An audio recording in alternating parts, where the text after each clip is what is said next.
중국 컴퓨터 거래 업체에 개인들이 보내온 택배 상자가 가득 쌓여 있습니다. 대부분 상자에는 데이터를 기억하는 컴퓨터 부품인 D램이 들어 있습니다. 최근 D램 가격이 급등하자 컴퓨터에 있는 걸 꺼내 파는 건데 5년 전 구매한 D램 8개를 직접 들고 찾아온 손님도 있습니다. 어느 정도 돈이 된다고 해서 빼서 가져왔어요. 어차피 안 쓰는 컴퓨터기도 하고. 제가 볼 때는 15만 원 정도 돼요. 지금값. 3개월 전에 팔렸으면 제 생각에는 5만 원 정도? 다른 고객은 컴퓨터를 통째로 들고 왔습니다. 냉값도 많이 오르고 그래가지고 조금 이익 될 때 좀 팔고. D램 가격이 오른 건 반도체 업체들이 인공지능, AI에 쓰이는 고대역폭 메모리 HBM 생산에 집중하면서 PC와 스마트폰에 쓰이는 일반용 D램 생산량이 줄었기 때문입니다. PC 가격 비교 사이트 통계를 보면 1년 전에 비해 구형 D램 가격은 5배 이상 뛰었고 신형 D램은 6배 이상 올랐습니다. 같은 기간 2배 정도 상승한 국내 금값보다 상승폭이 훨씬 큽니다. 이 때문에 D램을 재테크 수단으로 삼는 이른바 램테크란 말이 생겼습니다. 중고거래 플랫폼에서도 D램 검색량은 6개월 전과 비교해 300% 넘게 늘었고 거래량도 78% 증가했습니다. D램이 돈이 되다 보니 훔쳐다 파는 사례까지 등장했습니다. 지난달 경기 수원의 한 PC방에서 시가 2천만 원에 달하는 D램 50개를 몰래 훔쳐다 판 20대 남성이 적발됐습니다. 소득이 없었어요. 생활고 때문에 술은 이용해서 그렇다고 하더라고요. PC와 노트북 가격도 크게 오른 가운데 D램 가격은 당분간 고공행진할 것으로 전망돼 그 여파도 계속 이어질 것으로 보입니다. SBS 고정현입니다. 서울 용산의 전자상가. 계약을 앞두고 컴퓨터나 노트북을 사려는 손님으로 북적일 때지만 인적은 뜸합니다. 가격이 올라도 너무 올랐기 때문입니다. 예전에 100만 원짜리가 지금 300만 원이 되는 거죠. 컴퓨터. 네.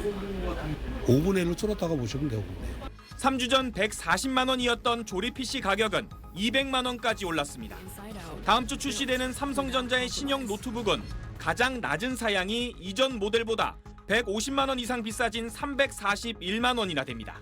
작년 시리즈에 비해서 너무 더 비싸게 이제 나오는 그러한 경우가 많아서 지금 솔직히 많이 부담이 되고 있는 상황입니다.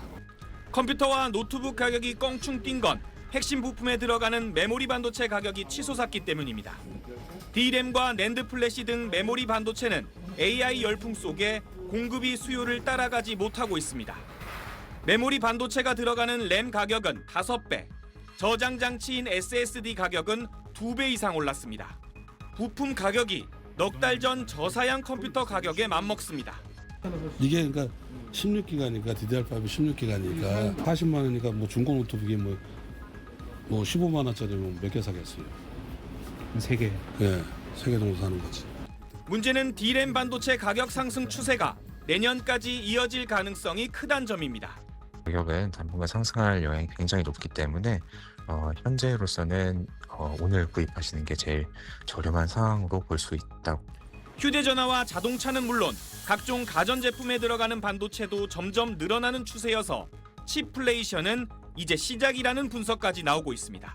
SBS 고정현입니다. 리풋한 인텔 CEO가 향후 최소 2년 이상은 메모리 반도체 공급 부족이 지속될 것이라고 전망했습니다. 다른 주요 글로벌 기업 경영진도 잇따라 메모리 수급 불안을 언급하면서 삼성전자와 SK하이닉스의 기업 가치가 또 뛸 수 있다는 관측이 나옵니다. 탄 CEO는 현지 시간 3일 미국 샌프란시스코에서 열린 시스코 시스템즈 주최 AI 서밋에 참석해 2028년까지 메모리 반도체 부족 상황이 크게 개선되지 않을 거라는 이야기를 듣고 있다고 말했습니다. 특히 엔비디아가 최신 AI 가속기인 베라루빈 플랫폼을 출시해 메모리 수요를 한층 더 끌어올릴 것이라고 언급하며 이 플랫폼은 엄청난 양의 메모리를 소비하게 될 것이라고 내다봤습니다. 엔비디아도 메모리 공급망 우려를 공개적으로 드러내왔습니다. 엔비디아와 삼성전자 간의 관계 변화도 감지되는데 최근 엔비디아는 삼성전자에 6세대 고대역폭 메모리 HBM4의 공급 시점을 앞당겨달라고 요청한 걸로 알려졌습니다. 아직 품질 검사가 진행 중인 상황에서 조기 공급을 요구한 거라 그만큼 메모리 수급이 빠듯하다는 해석이 나왔습니다. 일론 머스크 테슬라 CEO도 지난달 실적 발표에서 향후 수년간 메모리 반도체 공급이 수요를 따라가지 못할 가능성이 크다고 지적했습니다. 이미 메모리 가격은 가파르게 상승하고 있습니다.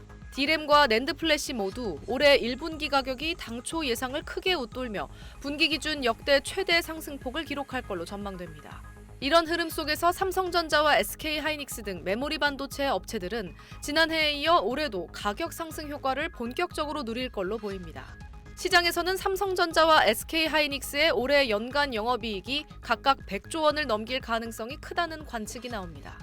내년 전망도 밝은데 모건 스탠리는 삼성전자와 SK하이닉스의 내년 영업이익을 각각 317조 원, 225조 원으로 추정했습니다. 지난해 대비 약 6배 수준으로 증가하는 셈입니다. SBS 김민정입니다.